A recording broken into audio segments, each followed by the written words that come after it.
अल्फाज सुनने के बाद तो आवाज भी समझ में आएगी। शराबी को उसके अलावा कोई नहीं बुलाता, इसके अलावा अल्लाह के अलावा। ज़िनाकारों को उसके अलावा कोई आवाज नहीं देता। वो रोजाना आसमान अव्वल पर आता है और अपने बंदों से कहता है, मेरे बंदो, मैंने तौबा के लिए जुमे का दिन शाम का वक्त मुकर्रर कर रखा है। अल्लाह ने कौन सा टाइम रखा है? बोलो यार, जुमे का दिन शाम का वक्त। मतलब ये खुदा नहीं हुआ कोई डॉक्टर है जिसने दवा खाना खोल रखा है और बाहर नेम प्लेट लगा रही है मिलने का समय। जबकि हमारा ये अकीदा नहीं, हमारा अकीदा है कि रब को जब भी पुकारो, हमारा रब परवरदिगार हमारी पुकारों को सुनता है। उसकी शान ये है कि वो अपने बंदों की सुनता है, अपने बंदों के हालात से बाखबर है। लेकिन ये कहते नहीं, अल्लाह के लिए भी मिलने का टाइमिंग है। अल्लाह कहता है जुमे का दिन शाम का वक्त, दोपहर में मत आना, मैं मिलूंगा नहीं। सुबह भी मेरी मुलाकात नहीं हुई। चलिए यहाँ तक तो बात रह गई। अब आगे बढ़ के कहता है, अल्लाह कहता है कि जुमे के दिन शाम के वक्त मुझसे मांगना, अगर उस दिन मैं भूल जाऊं तो अगले हफ्ते मांगना। क्या हमारा रब भूलता है, फरामोश करता है? ये खुदा की शान है इनके नजदीक, ये खुदा की तौहीद है इनके नजदीक। जो माज़अल्लाह खुदा को भूलने वाला ठहरा है वो मुसलमान कहां से, कैसे मुसलमान है? और अगर फिर भी ना मैं दूं तो मैं शाम के वक्त, तहज्जुद के वक्त बहुत करीब आ जाता हूं, उस वक्त मांग लेता। ये मैंने जुमले दोहरा दिए। अब आप सुनोगे तो इसके जुमले सारे समझ में आएंगे, रोक रोक कर भी मैं सुनाता रहूंगा। शराबी को उसके अलावा कोई और नहीं बुलाता, ज़िनाकारों को उसके अलावा कोई और आवाज नहीं देता। शराबी को उसके अलावा कोई और नहीं बुलाता, ज़िनाकारों को उसके अलावा कोई आवाज नहीं देता। वो आसमान अव्वल पर आता है अपनी शान के मुताबिक, और रोजाना आता है, और रोजाना आता है और अपने बंदों से कहता है, और अपने बंदों से कहता है, मेरे बंदे जुमे के दिन शाम का वक्त मेरे मग़फ़िरत के लिए खास कर दिया। मेरे बंदे जुमे के दिन शाम का वक्त मैंने मग़फ़िरत के लिए खास कर दिया है। उस मौके पर मांग लेना, उस मौके पे मांगना। अगर इस मौके पर भूल जाओ तो अगले हफ्ते मांग लेना। इस मौके पे भूल जाऊं तो अगले हफ्ते मांगना। सीधा डायरेक्ट अगले हफ्ते आना, बीच में बिल्कुल नहीं आना। टाइम नहीं है, मिलता नहीं है। क्या मजाक है यार, ये खुदा का मजाक बना रहे। खबीस मौलवी है, दाढ़ियां रख के जमात, तबलीगी जमात का अमीर है, यूपी की जमात का अमीर है। याद रखिए कि जमात में तो ले जाने के लिए तैयार 24 घंटे रहते। इनको सिर्फ इतना बोल दो कि भाई हमारे आलिम साहब को हम बुला लेते, बैठ के मुनाजरा कर लो तो इनको मौत आ जाए। इनको पता है कि हमारे अकीदे कितने गंदे हैं।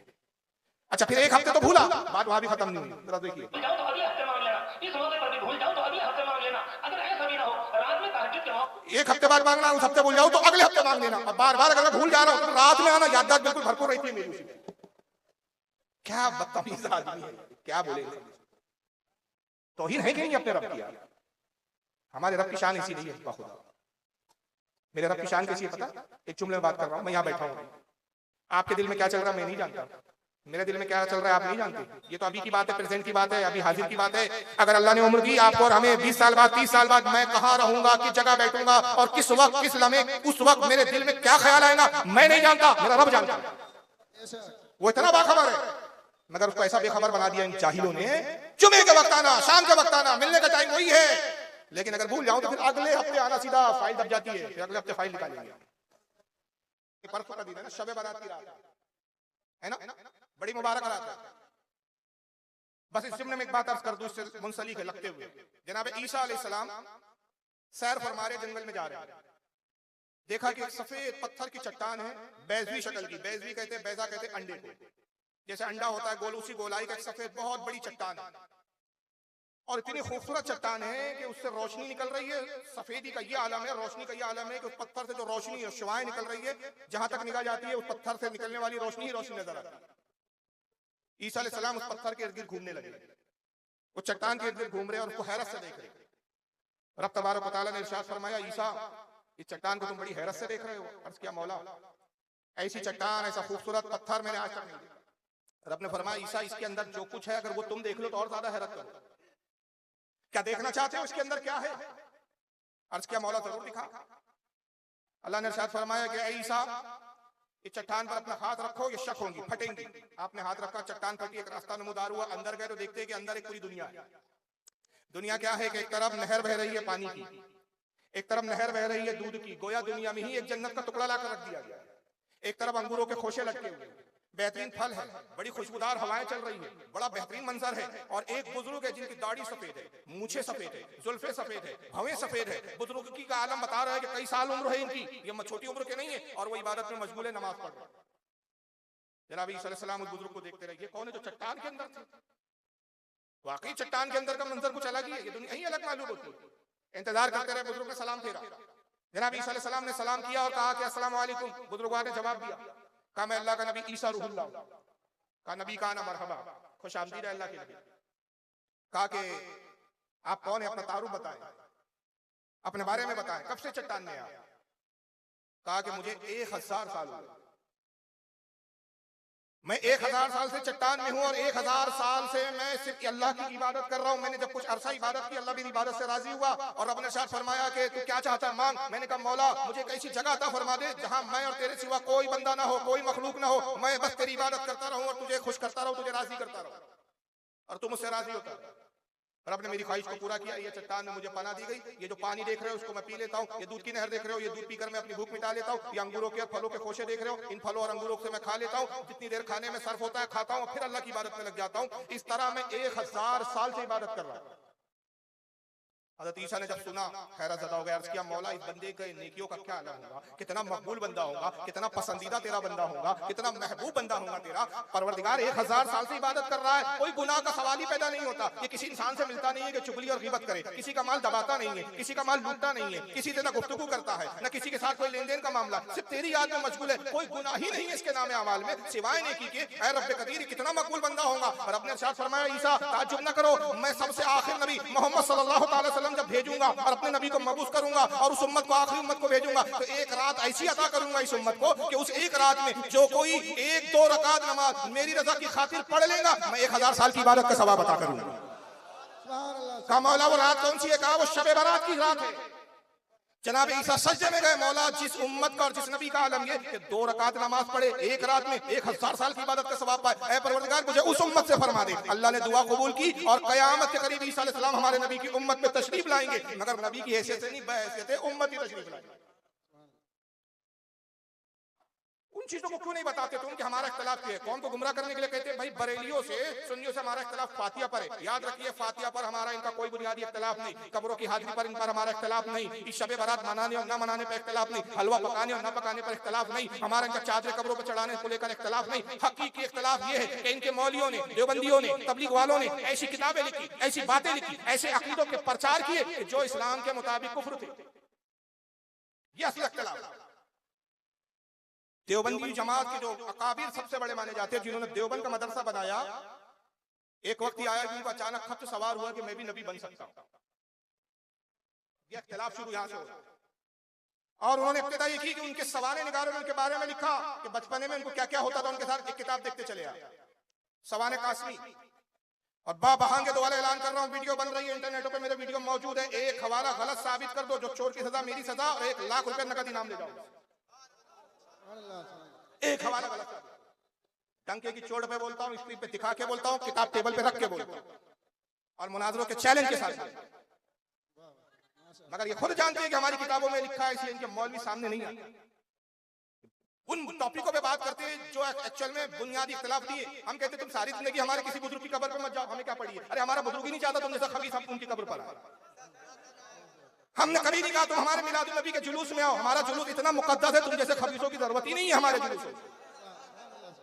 हमारा इख्तिलाफ इन पर है ही नहीं और ना इन चीजों की बुनियाद पर हमारे उलमा ने इन पे कुफ्र के फतवे लगाए। अगर कोई मिलाद नहीं मनाता, याद रखिए हमारे नजदीक ना वो काफिर है ना वो फासिक है। अगर कोई फातिहा नहीं देता, हम उसको कुफ्र का फतवा नहीं देते। अगर कोई किसी की मदार पर हाजिर नहीं देता किसी बुजुर्ग के, हम काफिर नहीं कहते। क्यों? ये सारे काम हमारे नजदीक भी, हमारे उलमा के नजदीक भी फरोई मामलात है, फरोई मसाइल है, सवाब के काम है, करना फर्ज और वाजिब नहीं है। नबी है लेकिन छोटे वाले, बड़े नहीं, हुजूर के लेवल के नहीं, हुजूर के बराबर के। मगर इनकी किस्मत खराब थी जनाब। ये अपने लिए रास्ते बना रहे थे, अल्लाह की गोद में बैठ गया, वही आ गई, वही का बोझ महसूस हो रहा है, किताब लिख दी तहसीर, ये भी सब लफड़े चल ही रहे थे। और इस पर उलमा ववेला मचा रहे थे कि तुमने हुजूर की खातिमत का इनकार किया, हुजूर के बाद नबी आने को मानते हो तुम, ये कुफ्र है। अभी चल ही रहा था कि पंजाब गुरदासपुर का एक शख्स था, पंजाब गुरदासपुर का शख्स था, नाम था गुलाम अहमद कादियानी। वो खड़ा हुआ, कहा जनाब आपने लिखा नबी पैदा हो सकता है, नबी आ सकता है, आ सकता नहीं है, मैं आ गया, मैं नबी ऐलान कर दिया। यानी बाजी कोई और मार के ले गया।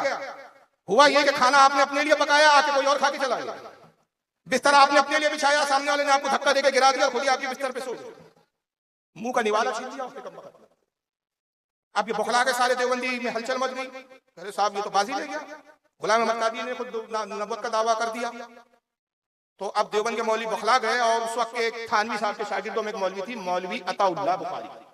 क्या नाम था? मौलवी अताउल्लाह बुखारी। उन्होंने गुलाम अहमद कादियानी को चैलेंज कर दिया, तू नबी कैसे चल बात कर, मुनाजरा करेंगे। कैसे मुनाजरा हुआ, क्या हुआ, मैं नहीं बयान करता, ताहिर गयावी की जबानी सुन लीजिए। उस मुनाजरी की रुदात ताहिर गयावी की जबानी सुनिए। आप ही के बिहार गया से ताल्लुक है जनाब का, और इतना बड़ा जाहिल है, अब तो कब्र में टांग लटक रही है उसकी। पता नहीं कल खबर आ जाए कि आज खबर आ जाए, कोई गारंटी नहीं है। ये हालत से गुजर रहा है वो भी। मुनाजरे में भी उसने ऐसे मजाक की बातें की कि खुद भूल गया कि मैं अपने मौलवी की तारीफ नहीं कर रहा हूँ, अपने मौलवियों के परख उड़ा दी। जरा सुनिए, ये ऑडियो नेट पे डली हुई इनकी तारीफ साहब, जरा सुनिए।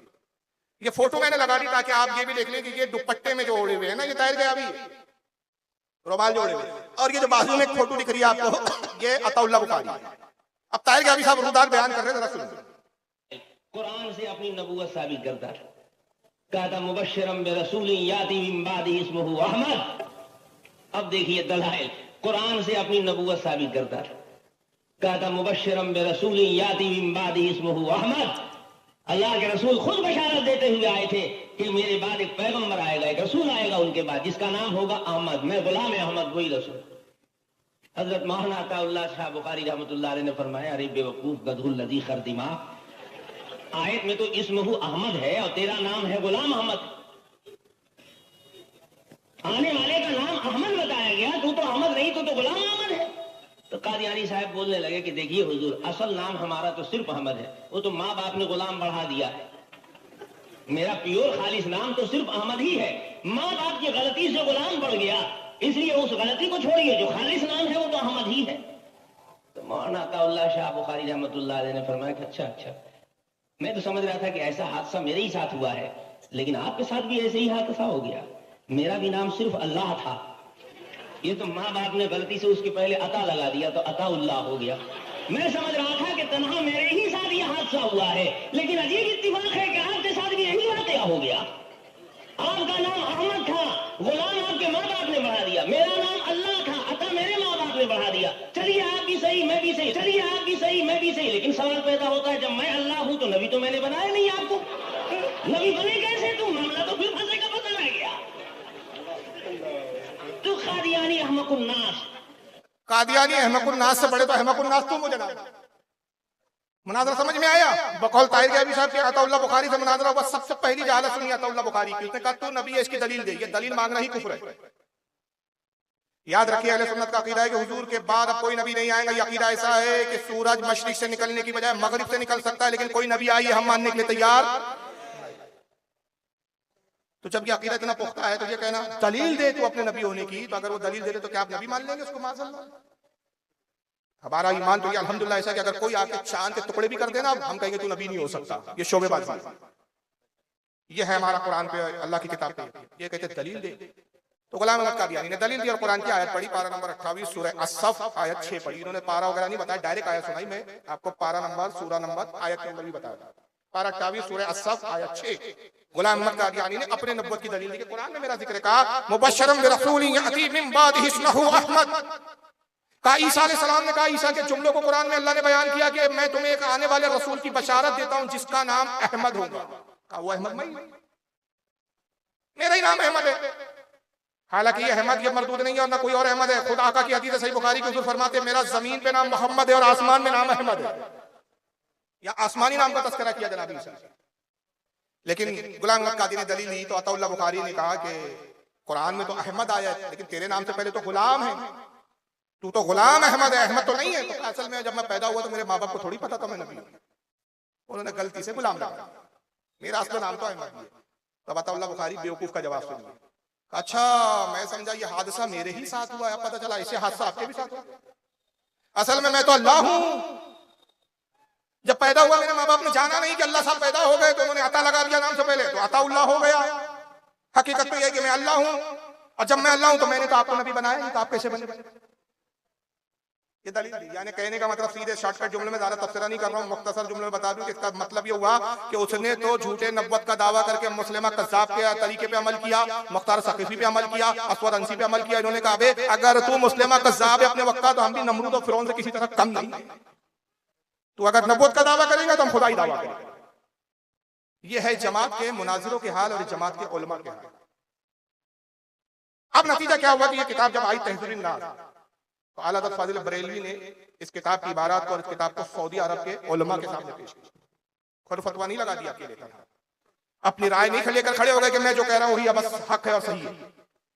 उस जमाने में सुन्नियों की हुकूमत थी, हरमैन शरीफैन मक्का और मदीना के बड़े चैयर उलमा, शाफई मसलक के, हनफी मसलक के, मालकी मसलक के, हम्बली मसलक के, चारों मसलकों के बड़े बड़े इमाम और मुहद्दिसीन को जमा किया, ये किताब पेश की और कहा देखो इन्होंने ये अकीदा लिखा कि हुजूर सल्लल्लाहु अलैहि वसल्लम के बाद भी कोई नबी आ सकता है। क्या फतवा इनके बारे में? तमाम उलमा ने मुत्तफिका तौर पे फतवा दिया कि ऐसा शख्स काफिर है। और किस तरह काफिर है? इत्तेफाकी मुत्तफिका फैसला है, मन शक्का फी कुफ्रिही व अज़ाबिही फक़द कफर। ये ऐसे बदतरीन काफिर है कि जो इनके कुफ्र और अज़ाब में शक करे वो भी काफिर है।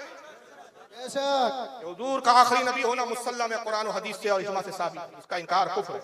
और ऐसा कुफ्र के जो शक करे इसके कुफ्र होने में ऐसे के वो भी काफिर है। 37 उलमा ने दस्तखत किए, फतवे दिए और वो सारे फतवे अरबी जबान में अब उर्दू तर्जुमे के साथ भी छपते हैं। हुस्सामुल हरमैन नामी किताब के में छपता है।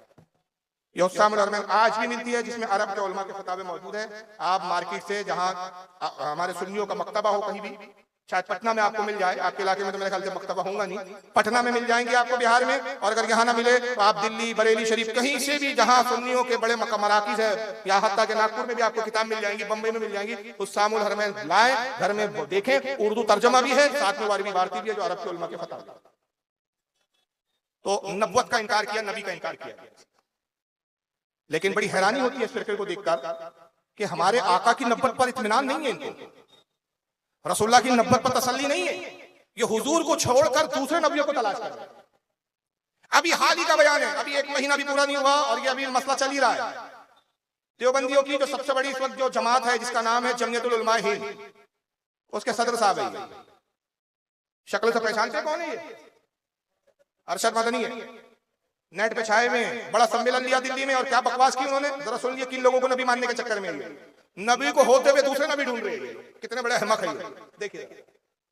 इस मुल्क की तारीख ये है कि अल्लाह ने, ओम ने इसी धरती के ऊपर मनु को उतारा है।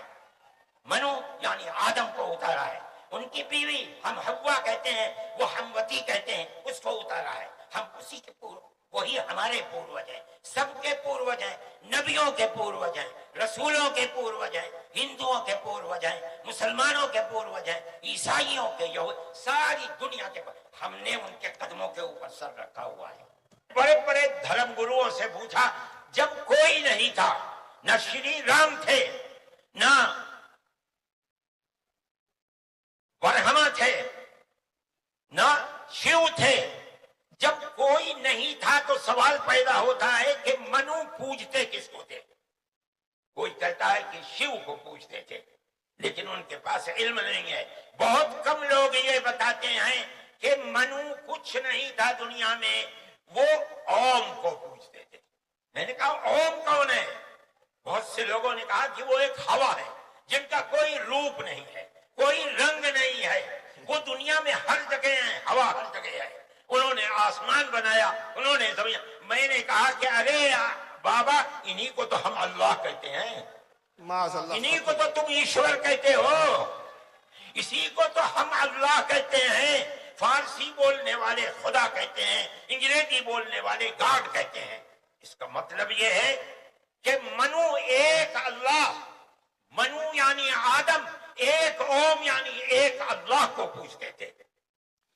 इनकी जैसे टोपी टेढ़ी है ना, दिमाग भी टेढ़ा हो गया है। और ऐसे बुढ़ापों में तकरीर नहीं करना चाहिए, वैसे दिमाग सटिया जाता है। और देवबंदी होने की बुनियाद पर और ज्यादा सटिया गया। कहते हैं कि मैंने बड़े बड़े ऋषि मुनियों से पूछा कि सबसे पहले मनु को पैदा किया किसने पैदा किया? जब ओम नहीं था, ये नहीं थे, वो नहीं थे, वो ब्रह्मा नहीं था, राम नहीं थे, कृष्ण नहीं थे, फुला नहीं थे, फुला नहीं थे, किन किन के नाम दिया? जब कोई नहीं था तो कौन था? बोले मनु था, उसको हम आदम कहते हैं। इसको हिंदुओं ने भी एक्सेप्ट नहीं किया और गालियां बकनी शुरू कर दी, पागल हो गया बुढ़े को। अरे भाई, मनु का उनका कुछ और तस्वुर है, हमारे आदम अलैहिस्सलाम का लेके और तस्वुर है। इस बेवकूफ ने उनके घर की किताबें पढ़ी होती, मनु की पैदाइश कैसे हुई मालूम है? आप हंसोगे यार। और बाखुदा मेरा किसी मजहब का मजाक उड़ाना मकसूद नहीं, इनकी किताबों में, मेरे पास ओरिजिनल किताब है मनुस्मृति, वही ऋषि मनु ने लिखी है, जो वही मनु जिसको आदम बता रहे हैं, उसी की लिखी हुई मनुस्मृति। उसमें मनु ने खुद लिखा कि सबसे पहले एक अंडा था, अंडे में ब्रह्मा पैदा हुए, अंडा फूटा, एक छिलके से आसमान बना, एक छिलके से जमीन बनी, और वो जो सफेदी थी जो उसके अंदर, क्या बोलते, पीला बोलते हमारे यहाँ, तो जर्दी, जर्दी से कौन बनेगा? ब्रह्मा पैदा हुआ। फिर ब्रह्मा की नाव से मनु पैदा हुआ।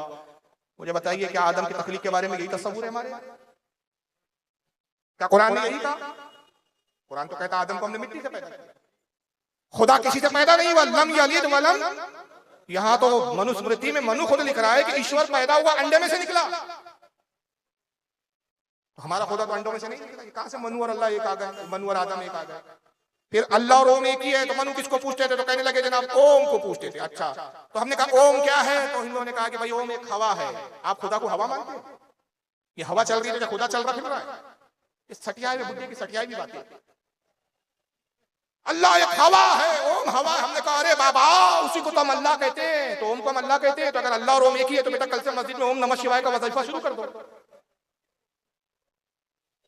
तो ये रसूलुल्लाह को नहीं मानने को तैयार, असल पैगंबर आदम को मानने को तैयार नहीं। आदम को छोड़ के ओम को ढूंढ रहे हैं, खुदा को रब को छोड़कर ये ओम को ढूंढ रहे हैं, आदम को छोड़ के मनु को ढूंढ रहे हैं। और याद रखिए अगर मनुस्मृति आप पढ़ोगे, आज उस किताब पे बैन करने को लेकर एसटी समाज के लोग आंदोलन चला रहे हैं। उसी किताब को डॉक्टर आम्बेडकर ने चला दिया। क्यों? उस किताब में इतनी ऐसी ऐसी बातें लिखी है जो आप हजम नहीं कर पाओगे। शूद्र और ब्राह्मण के नाम से ऐसी ऐसी बातें कि ब्राह्मण ने अगर किसी शूद्र लड़की से शादी कर लिया तो मनुस्मृति में मनु ने लिखा है कि वो जन्म जन्मांतर तक जो है, कई जन्मों तक वो ब्राह्मण जो है जहन्नम में जलेगा। बताइए क्या ये हमारे इस्लाम की तालीम है? हमारे यहाँ कोई ऊंच नीच नहीं है, सैयद से भी निकाह होता है, गैर सैयद से भी निकाह होता है। हमारे यहाँ निकाह की शर्त ईमान है, हसब और नसब नहीं, खानदान नहीं। मनुस्मृति में मनु ने लिखा कि अगर किसी शूद्र ने, किसी निचली जात वालों ने अगर ग्रंथों के, जो इनके ग्रंथ होते हैं, जो इनके पुराण है, उसके श्लोक को सुन लिया तो पिघला हुआ शीशा उसके कानों में डाल दिया। ये मनु की तालीम है कि आदम अलैहिस्सलाम और हमारे पैगंबरों की तालीम है कि कुरान जो है वो छोटी कौम के लोग ना पढ़े।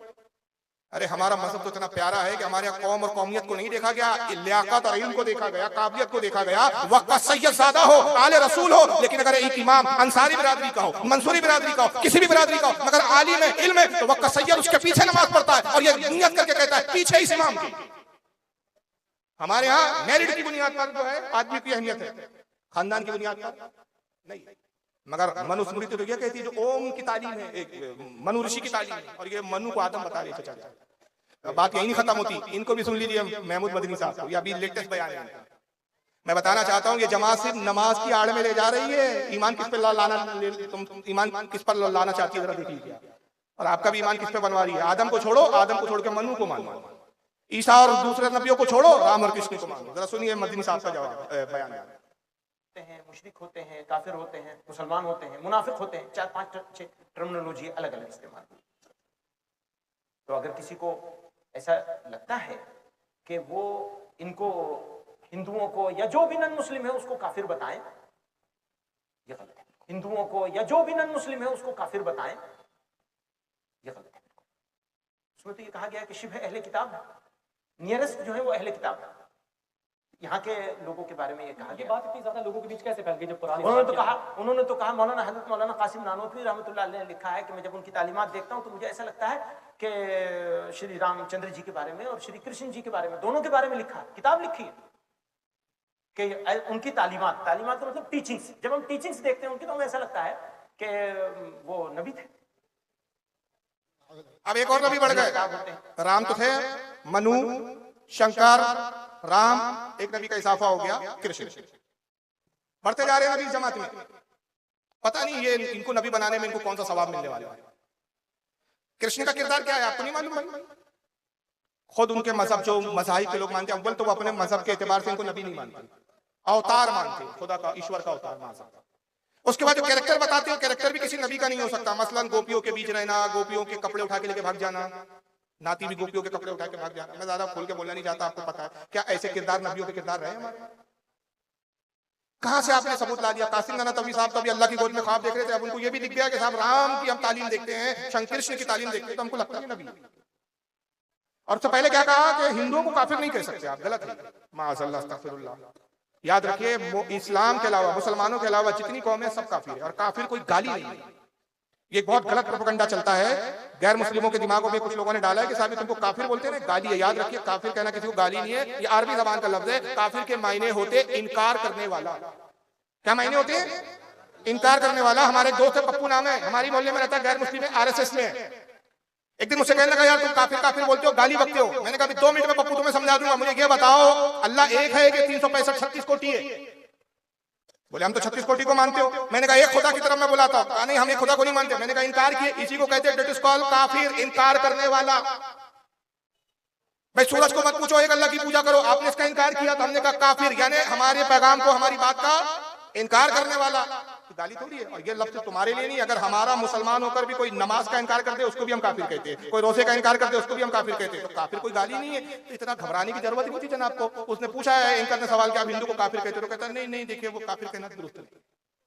यानी इनका बात चले ना, ये हुकूमत की और हिंदुओं की तलवे चाटने के लिए पूरा इस्लाम का ढांचा ही बदलना चाहते हैं।